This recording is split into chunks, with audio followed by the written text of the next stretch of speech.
پانچواں پارہ ہے سورہ نساء، اور سورہ نساء کے 10 رکوع ختم ہو چکے، 11واں جاری ہے، اور پانچویں پارے کے 7 رکوع ختم ہو چکے، 8واں رکوع جاری ہے، اور آیت نمبر ہے 83۔ اعوذ باللہ من الشیطان الرجیم، بسم اللہ الرحمن الرحیم۔ وَإِذَا جَاءَهُمْ أَمْرٌ مِّنَ الْأَمْنِ أَوِ الْخَوْفِ أَذَاعُوا بِهِ وَلَوْ رَدُّوهُ إِلَى الرَّسُولِ وَإِلَى أُولِي الْأَمْرِ مِنْهُمْ لَعَلِمَهُ الَّذِينَ يَسْتَنبِطُونَهُ مِنْهُمْ وَلَوْلَا فَضْلُ اللَّهِ عَلَيْكُمْ وَرَحْمَتُهُ لَاتَّبَعْتُمُ الشَّيْطَانَ إِلَّا قَلِيلًا۔ صدق اللہ العظیم۔ وَإِذَا جَاءَهُمْ أَمْرٌ، اور جب ان کے پاس پہنچتی کوئی خبر، یعنی کوئی بات، کو حکم، من الامن، امن کی، او الخوف، یا ڈر کی، اذاعوا بہ، تو اس کو مشہور کر دیتے، ولو ردوہ، اور اگر اس کو پہنچا دیتے، الی الرسول، رسول تک، وإلی اولی الامر منہم، یعنی اپنے ان لوگوں تک جن کے ہاتھ میں امر ہے، یعنی جن جو حاکم ہیں ان تک، لعلمہ، تو تحقیق کر لیتے، الذین، وہ لوگ، یستنبطونہ منہم، جو ان میں استنباط کرنے والے ہیں، یعنی تحقیق کرنے والے ہیں، ولولا فضل اللہ علیکم، اور اگر نہ ہوتا اللہ کا فضل تم پر، ورحمتہ، اور اس کی مہربانی، لاتبعتم الشیطان، تو البتہ ضرور تم تابعداری کر لیتے، پیچھے ہو لیتے شیطان کے، الا قلیلا، مگر صرف تھوڑے، یعنی صرف تھوڑوں کے علاوہ باقی تم سارے شیطان کے پیچھے ہو جاتے۔ گزشتہ آیت مبارکہ میں منافقین کا جو نفاق تھا اس کے بارے میں بات چل رہی تھی کہ منافقین اپنے نفاق کا اظہار کیسے کرتے ہیں، اور پھر قرآن کے متعلق ان کے شکوک و شبہات کا تذکرہ تھا کہ وہ قرآن کے متعلق بھی شکوک و شبہات کرتے ہیں اور کہتے ہیں کہ یہ قرآن گویا اللہ کی طرف سے نہیں ہے، یہ نبی علیہ السلام نعوذ باللہ ثم نعوذ باللہ اپنی طرف سے بیان کر رہے ہیں۔ اللہ فرما رہے ہیں کہ اگر یہ اللہ کے علاوہ کسی اور کی طرف سے ہوتا تو لوجدوا فیہ اختلافا کثیرا، اب اس میں بڑا اختلاف پاتے ہیں، اس میں بڑا اختلاف ہوتا۔ اب اس قرآن کے اندر اختلاف کا نہ ہونا یہ اس بات کی دلیل ہے کہ یہ اللہ کی کتاب ہے، اس بات کی دلیل ہے کہ یہ قرآن اللہ کی کتاب ہے۔ آج کے سبق میں منافقوں کی اور کم سمجھ مسلمانوں، بعض مسلمانوں کی ایک خرابی اور اس کا بیان ہے۔ وہ خرابی یہ تھی کہ جب کوئی امن کی بات پیش آتی، یعنی نبی پاک صلی اللہ علیہ وسلم مثال کے طور پر کسی قوم سے صلح کرتے، تو اب بعض اوقات ایسا ہوتا ہے کہ ایک آدمی ایک بات کر رہا ہے، اب دور کھڑا آدمی اس کے اشارے اور اس کی گفتگو کا انداز دیکھ کر کچھ محسوس کر لیتا ہے کہ شاید یہی کہہ رہا ہے، اور وہی بات آگے جا کر وہ پھیلا دیتا ہے کہ فلانا تو آج فلانے کو یہ کہہ رہا تھا۔ جب بات حقیقت تک پہنچتی ہے تو پتہ چلتا ہے نہیں، اس نے تو یہ نہیں کہا تھا، اس نے تو فلانے کے متعلق، جس چیز کے متعلق آپ کہہ رہے ہو کہ اس کے متعلق اس نے بات کی، اس نے تو اس کی تذکرہ ہی نہیں کیا۔ اور اس کی مزید جو تفسیر ہے، مزید جو وضاحت ہے، وہ اللہ تعالیٰ نے سورہ حجرات کے اندر بھی بیان کی اور حکم بیان کیا ہے۔ وہاں پر حکم ہے کہ حکم کیا ہے کہ یا ایھا الذین آمنوا ان جاءکم فاسق بنبأ فتبینوا، اے ایمان والو، اگر کوئی آدمی آپ کے پاس کوئی خبر لے کر آئے تو اس کی تحقیق کر لو۔ کیا کر لو؟ چاہے کوئی بھی ہو۔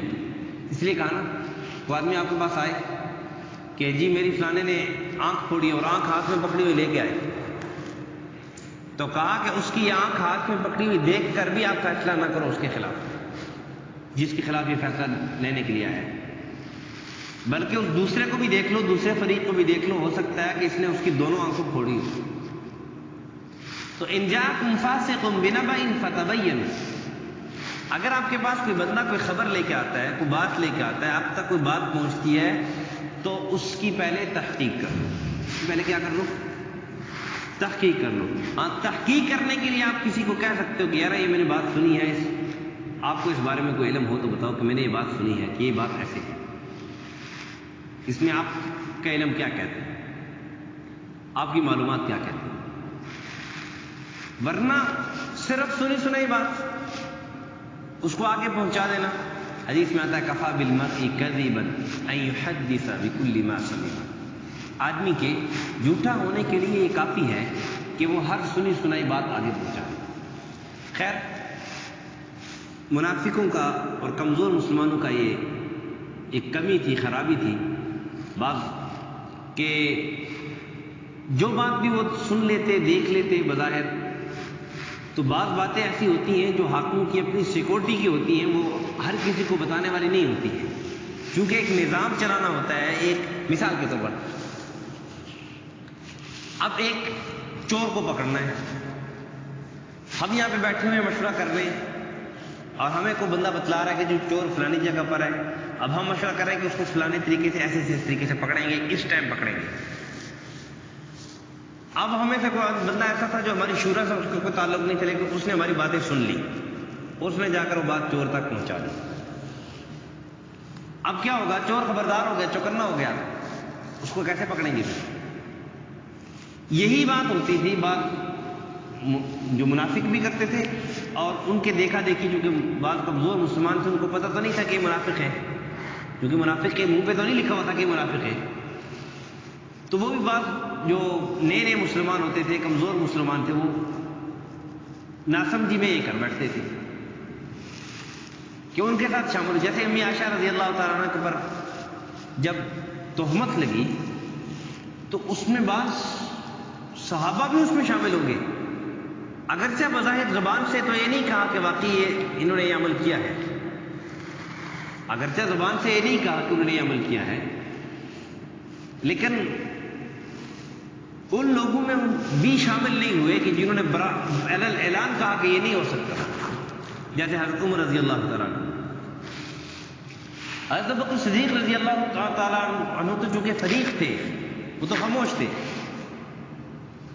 چونکہ ان کا بولنا یہ سمجھا جانا تھا کہ اپنی بیٹی کے حق میں بول رہے ہیں، اور باپ تو اپنی بیٹی کی طرفداری کرتا ہی ہے، یہ تو فطری سی بات ہے. حضرت عمر نے کیا جواب دیا رضی اللہ تعالیٰ؟ اے محمد صلی اللہ علیہ وسلم، یہ نکاح آپ نے اپنی مرضی سے کیا، اللہ کی مرضی سے کیا؟ اللہ کی مرضی سے کیا. کہا اللہ آپ کے لیے کسی گندی چیز کا انتخاب کرتا ہے؟ یہ نہیں ہو سکتا. تو میں کر رہا تھا کہ منافقوں کا یہ شیبہ تھا کہ وہ اپنے اس نرغے میں، اپنے اس جال میں بعض مسلمانوں کو بھی پھنسا لیتے تھے، اس پروپیگنڈے میں مسلمانوں کو بھی پھنسا لیتے تھے. اور یہ آج کے دور میں بھی ہوتا ہے.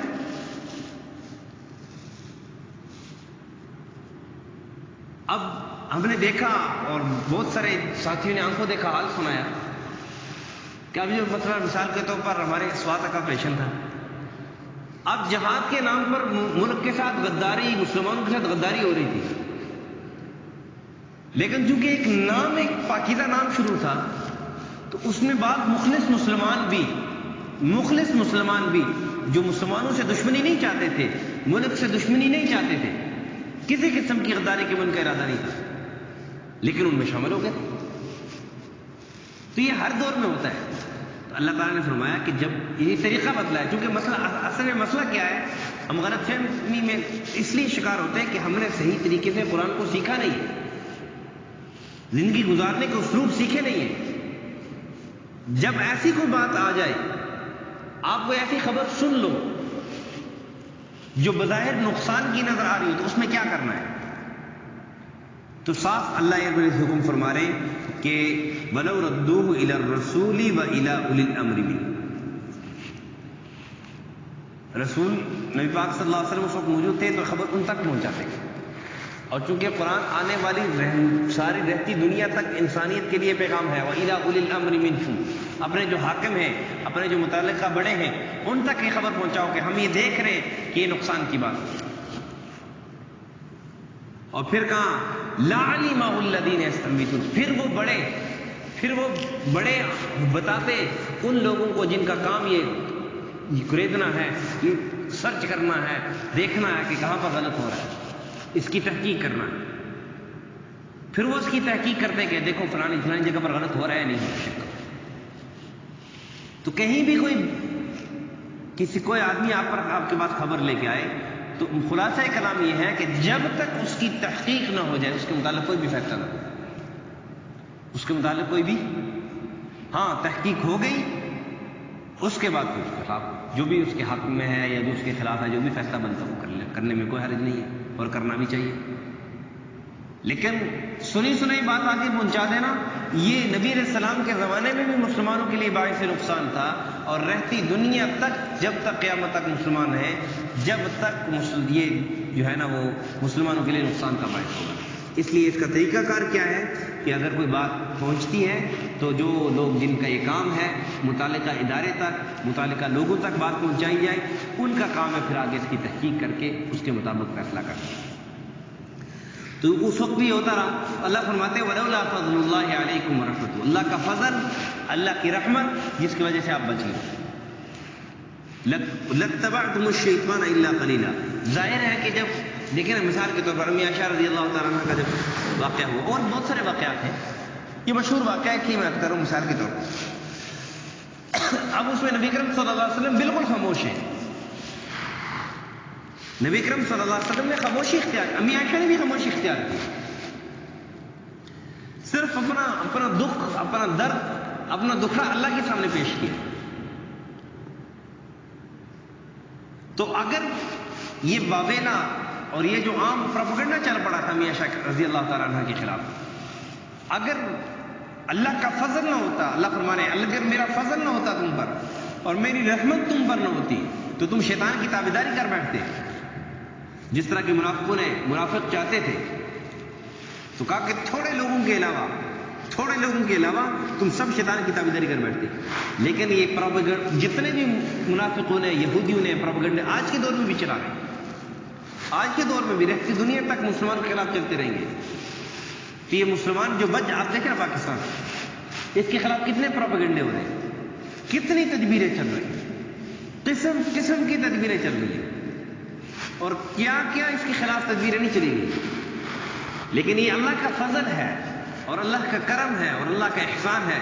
یہ نظر گویا ایک قسم کا ہمیں اللہ کا فضل نظر آ رہا ہے کہ دیکھو اتنے لوگ، اتنے ملک اس کو تباہ کرنے پر تلے ہوئے، اس کو برباد کرنے پر تلے ہوئے، پیسے بھی استعمال کر رہے ہیں، لوگ بھی استعمال کر رہے ہیں، ہر قسم کی تدبیریں استعمال کر رہے ہیں، لیکن پھر بھی الحمدللہ ثم الحمدللہ ثم الحمدللہ اللہ نے اس کو قائم دائم رکھا.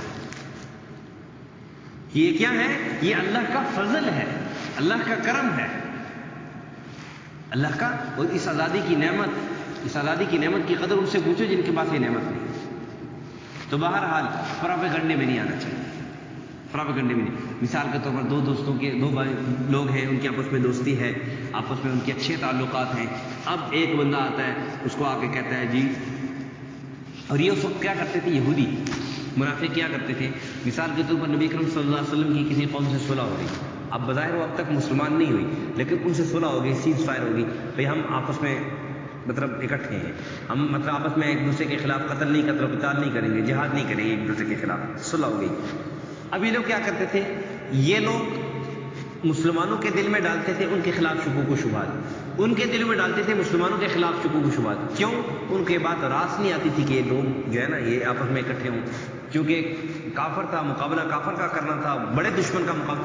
جب بڑے دشمن کا مقابلہ کرنا ہو نا تو چھوٹے دشمن کو ساتھ ملا لینے میں کوئی حرج نہیں ہوتی ہے. چھوٹے دشمن سے کے ساتھ صلح کر کے مقصد کیا ہے، بڑے دشمن کو کے ساتھ کو بھی کرنا، اس کے لیے بھی. تو جب یہ ہوتا تھا تو منافق کیا کرتے تھے کہ ادھر کی بات ادھر کی بات ادھر، اپنی طرف سے جو ہے نا پروپیگنڈے پھیلا کر مسلمانوں کے درمیان انتشار پیدا کرنے کی کوشش کرتے تھے. اللہ نے فرمایا کہ اللہ کا فضل ہوا، اللہ کا کرم تم پر ہوا کہ اللہ نے تمہیں اس چیز سے بچا لیا، اللہ نے تمہیں اس چیز سے بچا لیا، اور تمہیں شیطان کی تابعداری سے اکثر مسلمانوں کے لیے جو کمزور مسلمان تھے وہ اس چیز سے بچ گئے، اور اللہ نے اپنے فضل سے ان کو اس چیز سے بچایا. تو خلاصہ کلام یہی ہے کہ کوئی بھی خبر آئے اس کی تحقیق، تحقیق ضروری، تحقیق کرنے کے بعد پھر اس کے بعد فیصلہ کیا جائے۔ اللہ سمجھ عمل کی توفیق عطا فرمائے۔ وَإِذَا جَاءَهُمْ أَمْرٌ مِّنَ الْأَمْرِ، جب ان کے پاس پہنچتی کوئی خبر امن کی، او الخوف یا خوف کی، اذاعوا بھی اس کو مشہور کر دیتے۔ مثال کے طور پر اب بظاہر حکمرانوں کو پتہ چلا کہ کوئی ملک ہم پر حملہ کرنے والا، میں ایک مثال دے رہا ہوں، کوئی ملک ان کے ملک پر دوسرا دشمن حملہ کرنے والا ہے۔ اب اگر یہ بات عام کر دی جائے، مشہور کر دی جائے تو کیا ہوگا؟ لوگ خوف و ہراس ہو جائیں گے، بالکل دل چھوڑ بیٹھیں گے، ہمت چھوڑ بیٹھیں گے۔ تو حسن تدبیر کیا ہوتی ہے؟ اس بات کو مشہور نہ کرو اور اپنے جو دشمن ہے اس کے مقابلے کی تیاری کرو۔ لیکن یہ لوگ کیا کرتے تھے؟ اس چیز کو مشہور کر دیتے تھے، جس کی وجہ سے مسلمانوں کو نقصان ہوتا تھا۔ اسی طرح امن کی بات، بعض اوقات ایسا ہوتا ہے کہ کسی آدمی سے صلح کر کے، کسی دشمن سے، چھوٹے دشمن سے صلح کر کے بڑے دشمن کا مقابلہ نیت ہوتی ہے۔ اب عام عوام کو یہ بات سمجھ میں نہیں آتی ہے، عام عوام کی سمجھ سے بات بارہ تر ہوتی ہے۔ اب یہ کیا کرتے تھے؟ ان کو اس بات کا پتہ چلتا تو عام عوام میں پراپیگنڈا پھر دیکھو جی، دیکھو مسلمان ان کے ساتھ جا کے صلح کر رہے ہیں، ان کے ساتھ صلح کر رہے ہیں، یہ کرو۔ عام عوام کو حکمرانوں سے متنفر کر دیتے۔ تو اللہ نے یہ فرمایا کہ اگر یہ بات جب ان کے بعد کوئی خبر پہنچتی ہے تو یہ بات اپنے حاکموں تک پہنچائیں، اپنے بڑوں تک پہنچائیں، یعنی بڑوں تک رہنے دیں، یہ بڑے اس کے بارے میں فیصلہ کریں کہ کیا ٹھیک کرنا ہے، کیا غلط کرنا ہے۔ لیکن شرط کیا ہے کہ بڑے مسلمان ہوں، حکمران مسلمان ہوں، اسلامی حکومت ہو۔ وَلَوْ رَدُّوهُ إِلَى الرَّسُولِ، اگر پہنچا دیتے اس کو رسول تک، وَإِلَىٰ أُولِي الْأَمْرِ مِنْهُمْ، اپنے حاکموں تک، لَعَلِمَهُ الَّذِينَ يَسْتَنبِطُونَهُ مِنْهُمْ، تو تحقیق کرتے اس کی جو ان میں تحقیق کرنے والے ہیں۔ وَلَوْلَا فَضْلُ اللَّهِ عَلَيْكُمْ وَرَحْمَتُهُ، اور اگر فضل نہ ہوتا اللہ کا تم پر اور اللہ کی مہربانی، اللہ کی رحمت، لَاتَّبَعْتُمُ الشَّيْطَانَ، البتہ تم پیچھے ہو جاتے، تابعداری کر لیتے شیطان کی، إِلَّا قَلِيلًا، مگر تھوڑے لوگوں کے سوا باقی شیطان کی تابعداری کر پڑتے۔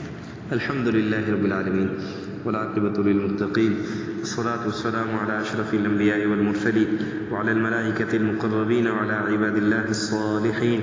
ربنا ظلمنا أنفسنا وإن لم تغفر لنا وترحمنا لنكونن من الخاسرين. اللهم باعد بيننا وبين الخطايا كما باعدت بين المشرق والمغرب.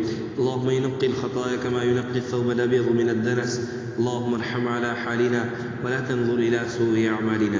اللهم اشف مرضانا مرضى المسلمين. اللهم اقض حاجاتنا عن الغيب. صلى الله على النبي الكريم محمد وعلى آله وصحبه.